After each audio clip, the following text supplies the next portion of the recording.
রাজ্যের মন্ত্রী সুব্রত সাহা মারা যাওয়ায় উপনির্বাচন হয়েছে সাগরদিঘি বিধানসভা কেন্দ্রে। বাম কংগ্রেস জোট করে নির্বাচনে লড়াই করায় এবার এই আসনে ত্রিমুখী প্রতিদ্বন্দ্বিতা হয়েছে। তৃণমূলের তরফে প্রতিদ্বন্দ্বিতা করেছেন দেবাশিস বন্দ্যোপাধ্যায়। বাম কংগ্রেস জোটের প্রার্থী ছিলেন বাইরন বিশ্বাস, পদ্ম শিবিরের প্রার্থী ছিলেন দিলীপ সাহা। যেখানে ২১-এর নির্বাচনে ৫০,০০০-এরও বেশি ভোট চেয়ে জয়ী হয়েছিল তৃণমূল, সেখানে উপনির্বাচনে কংগ্রেসের ধাক্কায় কুপোকাত জোড়াফুল। তৃণমূলের এমন ধরাশায়ী পরিস্থিতি নিয়ে স্বাভাবিকভাবেই চাপে পঞ্চায়েত ও লোকসভার নির্বাচন। এ নিয়ে কি জানাচ্ছেন সাংবাদিক অর্কপ্রভ সরকার, দেখুন। সাগরদিঘিতে কংগ্রেসের ধাক্কায় কার্যত ধরাশায়ী তৃণমূল। সাগরদিঘিতে বাম সমর্থিত কংগ্রেস প্রার্থী বাইরন বিশ্বাস কার্যত ভালো ভোটে কিন্তু জিতেছে। এই নিয়ে সরাসরি কথা বলে নেব। আমাদের সঙ্গে রয়েছেন সাংবাদিক অর্কপ্রভ সরকার। দাদা, ২০২১-এর বিধানসভা ভোট, সেখানে ৫০,০০০ ভোটে যেখানে তৃণমূল কংগ্রেস একটা বড় অংশে জয়ী হয়েছে, সেখানে এই রকম পরিস্থিতি সাগরদিঘিতে কি মনে হচ্ছে? ২০১১ সালে যখন তৃণমূল ক্ষমতায় আসে তখন কংগ্রেসের সঙ্গে জোট ছিল। মুর্শিদাবাদ জেলায় একটি আসনই তৃণমূল পেয়েছিল, সেটা সাগরদিঘি। সুব্রত সাহা জিতেছিলেন, ২০১৬তেও জিতলেন, আবার ২০২১ সালে ৫০,০০০ ভোটে জিতলেন। তার মৃত্যুর পর উপনির্বাচন হলো, বা ইলেকশন হলো। সেখানের ফলাফল হচ্ছে খুবই ইঙ্গিতবাহী, কারণ বাইরন বিশ্বাস সম্ভবত ২৪-২৫,০০০ ভোটে জিতবেন। বাম কংগ্রেস জোটের প্রার্থী ছিলেন, তো বাম কংগ্রেস জোটের প্রার্থী তো ২০২১-এও ছিল। তাহলে তখন ৫০,০০০ ভোটে জিতলেন কি করে তৃণমূলের প্রার্থী, এবং বিজেপি দ্বিতীয় স্থানে চলে গেছিল, মাহফুজা খাতুন। এই কেন্দ্রে বাম কংগ্রেস মিলিতভাবে লড়েছে যেমন ঠিক, আবার বিজেপির পরোক্ষ সমর্থন গেছে বাইরন বিশ্বাসের পক্ষে। বিরোধী দলনেতা শুভেন্দু অধিকারী বলেছিলেন যে সনাতনী মানুষ যে সমস্ত বুথে আছে সেখানে বিজেপি মোটামুটি করবে, কিন্তু সংখ্যালঘু অধ্যুষিত বুথগুলোতে যাতে তৃণমূল জিততে না পারে সেটা তিনি নিশ্চিত করবেন। এখন দেখা যাচ্ছে যে সব জায়গাতেই বাইরন এগিয়ে গেছে। এটা তখনই সম্ভব যখন অপোজিশনের কম্বাইন ভোট বাইরন বিশ্বাসের পক্ষে গেছে। তাহলে তৃণমূল কংগ্রেস মনে করত যে মাইনরিটিরা তাদেরকে লক, স্টক অ্যান্ড ব্যারেল সমর্থন করবে। অন্তত এই প্রবণতা ২০২১ সালে আমরা দেখেছিলাম। তাহলে তার ১.৫-২ বছরের মধ্যে এই প্যারাডাইম শিফট কেন? তার কারণ হচ্ছে নিয়োগ দুর্নীতি সহ বহু ঘটনার অভিঘাত পড়েছে এবারের নির্বাচনে। সরকার তো নানাবিধ সামাজিক কর্মসূচি নিয়েছে, লক্ষ্মীর ভাণ্ডার, সবুজ সাথী, কন্যাশ্রী, রূপশ্রী। আমি সামাজিক কর্মসূচি চালিয়ে যাওয়ার পক্ষে। তা শাসক দল ভেবেছিল যে সামাজিক কর্মসূচিগুলো যখন আছে, মানুষ যখন সরকারের কাছ থেকে প্রত্যক্ষ সুবিধা পাচ্ছে, সাম্প্রতিক যে লক্ষ্মীর ভাণ্ডারে মাননীয় মুখ্যমন্ত্রী বললেন ৬০ বছর বয়স হয়ে গেলেই মহিলারা ১,০০০ টাকা করে বার্ধক্য ভাতা পাবেন, তার জন্য আলাদা করে তাদেরকে আবেদন করতে হবে না। কিন্তু এগুলো ঠিক, কিন্তু একই সঙ্গে নিয়োগ দুর্নীতির অভিঘাত যে কতটা গভীরে পড়েছে সমাজের, তার প্রমাণ হলো সাগরদিঘির উপনির্বাচনের ফলাফল। শাসক দল বলতো যে শহর কলকাতা এবং কিছু মধ্যবিত্ত উচ্চবিত্ত মানুষের মধ্যেই নিয়োগ দুর্নীতির অভিঘাত। গ্রাম বাংলার মানুষ এসব নিয়ে ভাবিত নয়। তারা দেখছেন যে সরকার তাদের পাশে আসে জন্ম থেকে মৃত্যু পর্যন্ত। সেই ধারণা যে কত ভুল সেটা কিন্তু প্রমাণিত হলো। আমি মনে করি স্বাধীনতা উত্তর পশ্চিমবঙ্গের সবথেকে বড় সংগঠিত অপরাধ হচ্ছে এই নিয়োগ দুর্নীতি। ধরো কয়লা, গরু, এগুলো তো একটা নোশনাল লস, যে এত কোটি টাকা এক্সচেকারের লস হয়েছে ইত্যাদি ইত্যাদি, কিন্তু এটা আমাদের প্রত্যেকের বাড়িতে এফেক্ট করেছে। যে তৃণমূল কংগ্রেস করে তার বাড়ির লোকেও কিন্তু চাকরিটা পায়নি, চাকরিটা বিক্রি হয়ে গেছে। এবং পার্থ চট্টোপাধ্যায় গ্রেপ্তার, মানিক গ্রেপ্তার, সুবীরেশ, কল্যাণময়, শান্তিপ্রসাদ, তারপরে শাহিদ ইমাম, কুন্তল, শতরঞ্জন, তাপস, এখন নাম শুনছি বিভাস অধিকারী, কালীঘাটের কাকু, আরও অনেক বেরোবে। এটা মানুষ ভালোভাবে নেয়নি। এটা শাসক দলকে একটা শিক্ষা দেওয়া। সামনেই তো পঞ্চায়েত নির্বাচন, যদিও পঞ্চায়েতের এখনো পর্যন্ত দিনক্ষণ ঘোষণা হয়নি, কিন্তু এই পঞ্চায়েত নির্বাচন এবং লোকসভাতে এর ফলাফল কতটা পড়তে পারে কি মনে হচ্ছে? দেখো, এটা অধীর চৌধুরী তার হারানো জমি পুনরুদ্ধার করলেন এবং অধীরবাবু অকুণ্ঠ ধন্যবাদ জানিয়েছেন বাম নেতৃত্বকে। তার ধন্যবাদ জানানো উচিত শুভেন্দু অধিকারীকেও, যেটা তিনি প্রকাশ্যে বলতে পারবেন না, কিন্তু শুভেন্দু অধিকারীর সক্রিয় সহযোগিতা ছিল বায়রন বিশ্বাসের জেতার পিছনে। কারণ যেখানে যে তৃণমূলকে হারাতে পারবে, বিরোধীরা এখন সেখানে তাকেই সমর্থন করবে। সংখ্যালঘু অধ্যুষিত কেন্দ্রগুলোতে বাম কংগ্রেস প্রার্থীকে বিজেপি সমর্থন করবে।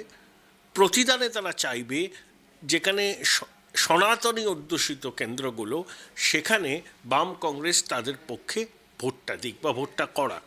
কারণ বামেদের ভোট দীর্ঘদিন ধরে বিজেপির দিকে যাচ্ছে। 2019 সালের লোকসভা নির্বাচনে বিজেপি যে 18টা আসন পেয়েছিল, সিংহভাগ ভোট বামেদের থেকে গিয়েছিল। 21-এর নির্বাচনেও বিজেপি বামেদের ভোট পেয়েছে, তৃণমূলও কিছু বামেদের ভোট পেয়েছে। সেই জন্য বিধানসভার ইতিহাসে এমন ঘটনা হয়নি যেখানে বাম কংগ্রেস একেবারে শূন্য হয়ে গিয়েছিল। আইএসএফের নওশাদ সিদ্দিকী গিয়েছিলেন, এবার বায়রন বিশ্বাস গেলেন। তাৎপর্যভাবে দুজনই সংখ্যালঘু সম্প্রদায়ের মানুষ। তো এই ট্রেন্ড যদি চলতে থাকে, হিন্দু ভোটের কনসলিডেশন পশ্চিমবঙ্গে 54% বিজেপির পক্ষে যায়। গুজরাটে সেই কনসলিডেশনটা 61%। 61% হিন্দু ভোট গুজরাটে বিজেপি পায়, তারপরেই পশ্চিমবঙ্গে 54%। এমনকি যোগী আদিত্যনাথের উত্তরপ্রদেশেও হিন্দু ভোটের এতটা কনসলিডেশন হয়নি। তাহলে হিন্দু ভোট যেখানে নির্ণায়ক, সেখানে বিজেপি এক্সপেক্ট করতেই পারে যে যে জেস্চার তারা সাগরদিঘিতে দেখিয়েছে, তার একটা পাল্টা প্রতিদান তারা অন্যান্য কেন্দ্রগুলোতে পাবে। এবং শাসক দলের কাছে এটা কিন্তু অশনি সংকেত। তারা যদি মনে করে যে সংখ্যালঘু ভাই বোনেদের ভোট তারা পাবেই, টেকেন ফর গ্রান্টেড, তারা মূর্খের স্বর্গে বাস করছে। 2007 কিংবা 8, আমার তো ওটা খেয়াল নেই, বা 9-এর গোড়াতেও হতে পারে, দক্ষিণ 24 পরগনার বিষ্ণুপুরের বাই ইলেকশনে মদন মিত্র জিতেছিলেন। তারপর থেকে ধারাবাহিকভাবে 2011-র আগে পর্যন্ত 11-12টা বাই ইলেকশন হয়েছিল অ্যাসেম্বলিতে, একটা বাদ দিয়ে সবকটাতে কোথাও তৃণমূল বা কোথাও কংগ্রেস জিতেছিল। আমরা বুঝতে পারছিলাম সিপিএমের শেষের শুরু। সাগরদিঘির উপনির্বাচনের ফলাফল এই বার্তাটাই দিচ্ছে, এখনও যদি তৃণমূল নিজেদের না শোধরায়, এই র্যাম্প্যান্ট করাপশন যদি বন্ধ না হয়, কোনো ওই কি বলবো আর কি, ওরকম মেক ওভার করে কিছু হবে না। একটা দুটোকে সরিয়ে দিয়ে সর্বোচ্চ মানে নিয়র দুর্নীতির শিখরটা বহু গভীরে প্রথিত, বহু নাম আসবে, আরও অনেক প্রভাবশালীর দরজায় করা নাড়বে। তো ক্লিনজিং অপারেশন তৃণমূলকে করতে হতে পারে। একটা কথা কেউ বিশ্বাস করবে না যে পার্থ মানিক একা করেছে কয়েকটা আমলাকে নিয়ে। তা রাজ্যের তো একটা পুলিশ দপ্তর আছে, জেলা স্তরে থানাতে ওই ডিআইবি বলে, ডিআইবির লোক, আইবির লোক থাকে। কলকাতার পুলিশের প্রতিটা থানায় স্পেশাল ব্রাঞ্চের লোক আছে। এই যে নিয়োগ দুর্নীতি হলো, এইভাবে যে টাকা তোলা হলো, এই খবর যদি গোয়েন্দা দপ্তর বা প্রশাসনের কাছে না থাকে, সেটা তাদের অপদার্থতা। মানিক ভট্টাচার্য প্রত্যেকবার টার্ম রিনিউ পেয়েছে। হ্যাঁ, শান্তিপ্রসাদ সিনহার একটা ফ্ল্যাট লুকিয়ে রেখেছিল, সেখানে 1.5 কেজি সোনা, 50 লক্ষ টাকা নগদ, কিন্তু সবথেকে বড় কথা 1,500 চাকরি প্রার্থীর সম্পত্তির দলিল। তাহলে কিভাবে এই সংগঠিত অপরাধটা করা হয়েছে, এটা মানুষ গ্রহণ করেনি। আচ্ছা, নিয়োগ দুর্নীতি প্লাস পাশাপাশি হচ্ছে নওশাদ সিদ্দিকী তো জেল হেফাজতে ছিল, সেখান থেকে ব্যাপারটা ওটা পড়েছে। নওশাদ নাকি পুলিশকে হুমকি দিয়েছে। আচ্ছা, কিছুদিন আগে তো 8-9 বছর আগে অনুব্রত বলেছিল পুলিশকে বোম মারতে, গাড়ি চালিয়ে দিতে। কই, তখন তো পুলিশ কিচ্ছু করেনি, তাও তো রাজধর্ম পালন করেনি। তাহলে নওশাদ সিদ্দিকীর বেলাতেই রাজধর্ম পালন করার কথা মনে পড়লো একটা নির্বাচিত বিধায়ক। আচ্ছা, ওর হোয়াটসঅ্যাপে নাকি বিজেপির নেতাদের সাথে কথা বলতো। আরে, বিজেপির নেতাদের সঙ্গে কথা বলা অপরাধ নাকি? বিজেপির বিধায়ক নেতারা তো এদেশেরই মানুষ, নওশাদও এদেশের মানুষ। রাজনীতিতে প্রতিপক্ষ থাকতে পারে, শত্রু হয় না। এই শাসক দল তো সব কিছুই গুলিয়ে দিচ্ছে। তা তৃণমূলের নেতারা বিজেপির নেতাদের সাথে কথা বলে না? নৌসাদ সংখ্যালঘু বলে সে বিজেপির নেতাদের সঙ্গে কথা বলতে পারবে না, এই বার্তাটা দেওয়া হয়েছিল। আরে সংখ্যালঘুরাও মা ভারতীর সন্তান, তারা এ দেশের সন্তান, দেশের প্রগতির জন্য তাদের অবদান আমরা অস্বীকার করতে পারি? মুসলিম দেশ নয়, ভারতবর্ষ হচ্ছে এমন দেশ যেখানে সংখ্যালঘুরা 20 কোটির বেশি। এত সংখ্যালঘু মানে মুসলিম ভাই বোনদের পপুলেশন পৃথিবীতে কোথাও নেই। মুসলিম কান্ট্রিতে থাকতে পারে, ভারত তো মুসলিম কান্ট্রি না, ধর্মনিরপেক্ষ দেশ। একটা ধর্মনিরপেক্ষ দেশে 20 কোটির বেশি মুসলমান আছেন, তারা মা ভারতীর সন্তান, তারা আমাদের ভাই বোন, এই দেশের প্রগতির পথে তাদেরও ভূমিকা আছে। তা সে যদি একটা অন্য প্রতিপক্ষ রাজনৈতিক দলের নেতাদের সঙ্গে যোগাযোগ রাখে, হোয়াটসঅ্যাপে কথা বলে, সেটা কি পাপ? ঈশ্বর বিরোধিতা হয়ে যাচ্ছে। এগুলো মানুষ নেয়নি। অধীর রঞ্জন চৌধুরী বলছে যে কংগ্রেস এখনো কিন্তু হারিয়ে যায়নি, মানে তৃণমূল যেটা আর কি বলেছিল যে কংগ্রেস একদম সরে গেছে, এই ফলাফলের পরে অধীর রঞ্জন চৌধুরীর বার্তা যে এখনো পর্যন্ত কংগ্রেস আমি তো হারিয়ে যায়নি। ভবিষ্যৎবাণী করছি, মুর্শিদাবাদের 3টে লোকসভার মধ্যে 3টেই কংগ্রেস জেতার সম্ভাবনা। মালদায় বিজেপি কংগ্রেসের লড়াই হবে, 3টে অন্তত জিতবে, 3টে। এবং রায়গঞ্জ কেন্দ্রে সেখানে কংগ্রেসের সঙ্গে কংগ্রেস একটা ফোর্স হিসাবে আত্মপ্রকাশ করবে, ত্রিমুখী ট্রায়াঙ্গুলার ফাইট হবে, ভালো লড়াই হবে ওখানে। তাই কংগ্রেসের অবিচুয়ারি যারা লিখে দিয়েছিল তারা ভুল। লোকসভা নির্বাচনে সংখ্যালঘুরা কংগ্রেসকে ভোট দেবে, কারণ তাদের মাথায় যদি এই ভীতিটা থাকে না বিজেপি চলে আসবে, বিজেপিকে ঠেকাতে হবে। আরে তৃণমূল আজকে বিজেপির বিরোধিতা করছে, কালকে বাঁচতে বিজেপির সঙ্গে সহযোগিতা করবে, এই উদাহরণ তো বুড়ি বুড়ি। জগদীপ ধনকরের বিরুদ্ধে এত কথা বলে ও যখন উপরাষ্ট্রপতি পদপ্রার্থী হলেন, তৃণমূল ভোটদানে বিরত থাকলো, সুবিধা করে দিল। বিভিন্ন গুরুত্বপূর্ণ বিল নিয়ে যখন সংসদে আলোচনা হচ্ছে, ভোটাভুটি হচ্ছে, তৃণমূল ওয়াকআউট করে রাজ্যসভায় সংসদটা কমিয়ে দেয়। তার ট্যাসিট আন্ডারস্ট্যান্ডিং তো থাকেই। এটা কি সংখ্যালঘু মানুষ বোঝেন না? তারা একটা বার্তা দিয়েছেন যে তৃণমূল যেন না ভাবে যে সংখ্যালঘু মানুষের ভোট তাদের সম্পত্তি। আজকালকার দিনে কোনো ইমামের ফতোয়ায় হয় না, কোনো মসজিদের ইমাম বললেন যে ওকে ভোট দাও, একে ভোট দাও, ওসব দিন চলে গেছে। সংখ্যালঘু ভাই বোনরা যেটা বোঝেন, বাস্তব নিজের জীবন সংগ্রামের সঙ্গে যেগুলো জড়িয়ে, তাকে মাথায় রেখে ভোটের লাইনে দাঁড়িয়ে গণতান্ত্রিক অধিকার প্রয়োগ করে। অনেকে বলছিলেন না ও কিছু হবে না, তৃণমূলই জিতবে, কারণ সরকারি সুযোগ সুবিধা পেতে গেলে শাসক দলে প্রতিনিধি থাকলে সুবিধা হয়। তাও দেখো, এত সত্ত্বেও সংখ্যালঘু মানুষরা কিন্তু শাসক দলকে ভোট দিল না। তাদের ক্ষোভ, তাদের রাগটা কোন পর্যায়ে গিয়ে পৌঁছেছে। কোর্স কারেকশন যদি করতে পারে তৃণমূল, ভালো, না হলে সখাত সলিলে ডুববে। তবে আমার মনে হয় টু লেট। এখনও তৃণমূলের নেতারা যে ভাষায় কথা বলছে, যে ননচ্যালেন্ট, কিচ্ছু হয়নি, হ্যাঁ চক্রান্ত, কিছুক্ষণ বাদেই তারা বলবে যে সিপিএম কংগ্রেস বিজেপি হাতে হাত মিলিয়েছে। আমি বলবো এটা মানুষের জোট হয়েছে। বিজেপির সমর্থকরা মনে করেছে যে বায়রার হারাতে পারবে তৃণমূলকে, তাই তাদেরকে ভোট দিয়েছে। অন্য জায়গায় আমরা দেখেছি বিজেপির প্রার্থীকে বাম কংগ্রেস ভোট দিয়েছে, কেন? তৃণমূলকে হারাতে পারবে। এটা সব জায়গাতেই হয়।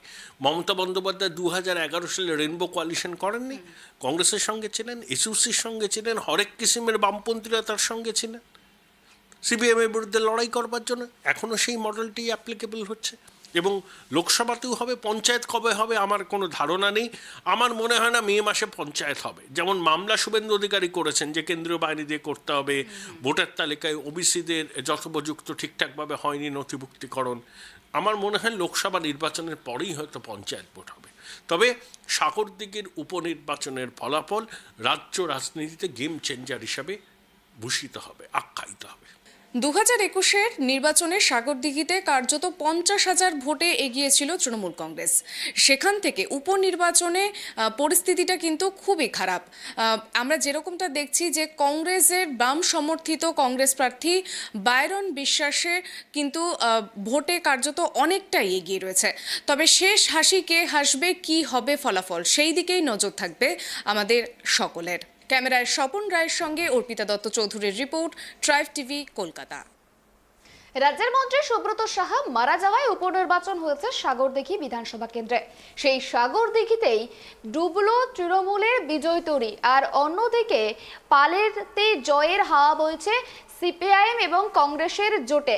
আর এই ঘটনাকে কেন্দ্র করে কিন্তু একদম সাগরদিঘিতে সাধারণ তৃণমূল কংগ্রেস এবং সিপিআইএম এর কর্মীদের মধ্যে কিন্তু বিজয়ের উচ্ছ্বাস। তৃণমূলের তরফ থেকে প্রতিদ্বন্দ্বিতা করেছে দেবাশিস বন্দ্যোপাধ্যায় এবং বাম কংগ্রেস জোটে প্রার্থী ছিলেন বাইরন বিশ্বাস, পদ্ম শিবিরের প্রার্থী ছিলেন দিলীপ শাহ। সেখানে কিন্তু 21 নির্বাচনে 50,000-এরও বেশি ভোট চেয়ে জয়ী হয়েছিল তৃণমূল। সেখানে কিন্তু উপনির্বাচনে কংগ্রেসের ধাক্কায় একেবারে কিন্তু কুপোকাত জোড়াফুল।